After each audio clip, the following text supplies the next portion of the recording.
Hello everyone, welcome to Naira talks. ఈరోజు మేమైతే రమణేశ్వరం టెంపుల్కి వచ్చాము. దీనికి ఎంట్రీ టికెట్ వచ్చేసి ఈచ్ పర్సన్కి 100 రూపీస్ ఉంటుంది. కార్ పార్కింగ్ అయితే 50 రూపీస్ ఛార్జ్ చేశారు. కార్ పార్కింగ్ దగ్గర అయితే మీకు అక్కడ చిన్న రెస్టారెంట్ అయితే ఉంది. అదైతే 1కి ఓపెన్ చేస్తారండి. మేమైతే సుచిత్ర నుండి వచ్చాము. ఇది సుచిత్ర నుండి 81 కిలోమీటర్స్ డిస్టెన్స్లో ఉంది. ఎంట్రన్స్ దగ్గర వాల్స్పై అభిషేకాల గురించి ఎక్స్ప్లెయిన్ చేశారు. హెల్త్ పరంగా కానీ, జ్ఞానం కోసం కానీ, అభిషేకానికి ఏమేమి అవసరమో, ఇంకా చాలా రకాల అభిషేకాల గురించి అక్కడ ఎక్స్ప్లెయిన్ చేశారు. ఇది మెయిన్ ఎంట్రన్స్ అండి. సో, మీకు లెఫ్ట్ సైడ్ నుంచి వెళ్తే మీరు మొత్తం జ్యోతిర్లింగాలను దర్శించుకోవచ్చు. రైట్ సైడ్ ఇక్కడ కౌంటర్ అండి. ఎవరైనా ఓల్డ్ పీపుల్ కానీ, పిల్లలున్న వాళ్ళు 1½ కిలోమీటర్ ఉంటుందండి టోటల్‌గా చూడడానికి అప్రాక్సిమేట్లీ. సో, అదంతా తిరగలేని వాళ్ళ కోసం అక్కడ వెహికల్స్ కూడా ప్రొవైడ్ చేస్తారు. ఈచ్ పర్సన్‌కి 30 రూపీస్ ఛార్జ్ చేస్తారు. ఈ గుడిలో 2000కి పైగా శివలింగాలున్నాయి. మనం అభిషేకం చేసుకోవాలనుకుంటే దానికి సెపరేట్‌గా ఛార్జ్ చేస్తారు. మీకు ప్రీవియస్‌గా ఒక కౌంటర్ చూపించాను కదండీ! అక్కడ ఏ శివలింగాలకి అభిషేకం ఎంత ఉంటుందో అక్కడ ఎక్స్‌ప్లెయిన్ చేస్తారు. ఈ టెంపుల్ వచ్చేసి శ్రీ రమణానంద మహర్షిచే ప్రతిష్ఠించబడింది. ఇక్కడ 12 జ్యోతిర్లింగాలు, దేవతా విగ్రహాలు, 2000కు పైగా శివలింగాలు కూడా ఉన్నాయి. ప్రతి గేట్ లోపల శివలింగాలని ఒక దర్బార్ కింద డివైడ్ చేశారు. సో, చాలా దర్బార్లుంటాయండి. నేను వీడియోలో మొత్తం ఆల్మోస్ట్ శివలింగాలు కవర్ చేశాను. నాతో పాటు మీరు కూడా చూసేయండి. నాకైతే ఇక్కడ మనం నడుచుకుంటూ వెళ్ళి ప్రతి ఒక్క శివలింగాన్ని దర్శించుకోవడమే బెటర్ అనిపించిందండి. మనం వెహికల్‌లో వెళ్తే మాత్రం ఎక్కడ ఆపడండి. డైరెక్ట్ బంగారు శివలింగం దగ్గర ఆపుతాడు. సో, మీరేమైనా పిక్స్ దిగాలనుకుంటే కూడా మనం వాక్ చేస్తూ పిక్స్ కూడా దిగొచ్చు. ఇంకా కొన్ని ప్లేస్‌లో టెంపుల్ వచ్చేసి కన్‌స్ట్రక్షన్ జరుగుతూనే ఉందండి. సో, మా పాపనైతే ఫుల్ ఎంజాయ్ చేసింది. ఎలా వాక్ చేస్తుందో ఏమో అని భయపడ్డాము. కానీ బాగానే నడిచింది. కాసేపటి తర్వాత ఎత్తుకోమంది. ఇక్కడ మీరు చూసినట్టయితే దేవతా విగ్రహాలున్నాయండి. చూపిస్తాను, చూసేయండి.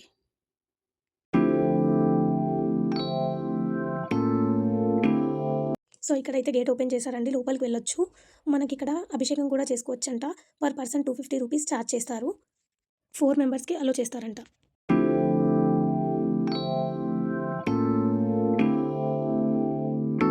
ఈ ప్లేస్ అయితే నాకు చాలా నచ్చుతుందండి. మనం ఇన్‌స్టాలో గానీ, యూట్యూబ్‌లో గానీ రమణేశ్వరం శివలింగం టెంపుల్ గురించి సెర్చ్ చేయగానే ఈ ఫోటోనే కనపడుతుంది. ఇందులో 232 జలలింగాలు నీటిలో మునిగి ఉంటాయండి. ఇవి కూడా దర్శించుకోవడానికి అందుబాటులో ఉంటాయి. లోపలికి అయితే అలో చేయరు.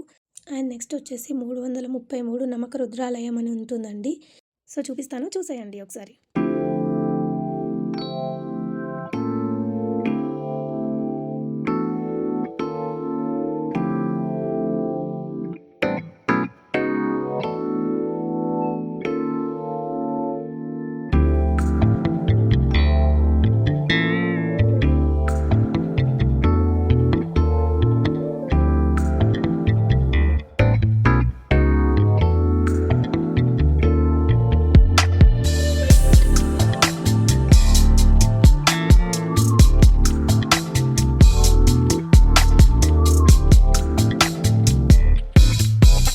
సో, నెక్స్ట్ శ్రీచక్ర మహాలయంకెళ్తున్నామండి.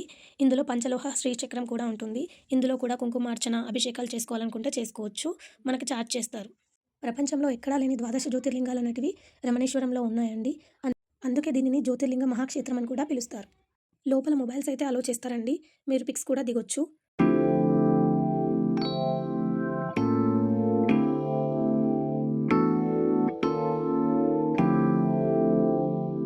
నెక్స్ట్ మహామేరు శ్రీచక్ర ఆలయంలో చూసినట్టయితే మీకిక్కడ 7 అడుగుల పంచలోహ మహారుద్రుడు శివుడు కనపడతాడండి. 12 శివలింగాలు, 72 శ్రీచక్రాలు ఉంటాయి ఇందులో.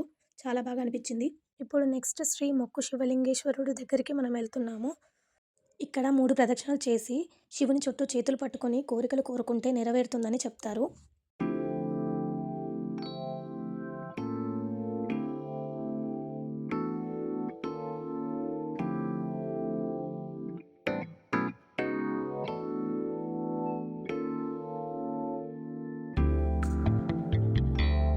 కుంకుమార్చన చేసుకునే వాళ్ళు ఇక్కడ శ్రీచక్రానికి చేసుకోవచ్చు.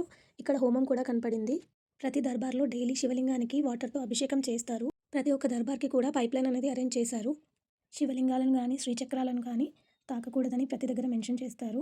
నెక్స్ట్ మనం వెళ్ళేదిప్పుడు బంగారు శివలింగం, స్ఫటిక మహాలింగం, ఆదిపరాశక్తి మహా ఆలయం. స్ఫటికలింగేశ్వర సన్నిధిలో 77 శివలింగాలు, 52 శ్రీచక్రాలు కూడా ఉన్నాయి.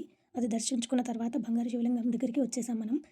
ప్రపంచంలోనే మొట్టమొదటి 3 అడుగుల బంగారు శివలింగంను భక్తుల కోరికలు నెరవేరాలనే మంచి సంకల్పంతో సిద్ధిగురి శ్రీ రమణానంద మహర్షి వారు 2017 విజయదశమి నాడు ఈ బంగారు శివలింగంను ప్రతిష్ఠించారు.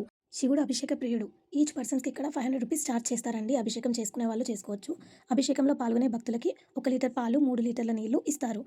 అభిషేకం చేసిన తర్వాత బంగారు శివలింగం చుట్టూ 3 ప్రదక్షిణలు చేయవచ్చు. చివరిగా ఆదిపరాశక్తి అమ్మవారి ఆలయంకి వచ్చాము. అమ్మవారి దీవెనలు మనకు ఎల్లప్పుడూ ఉండాలని కోరుకున్నాను. ఇక్కడనైతే ప్రతి ఒక్కరికి మొబైల్స్ అనేది ప్రెజెంట్ అయితే అలో చేస్తున్నారండి. ఫొటోస్ అయితే తీసుకోవచ్చు.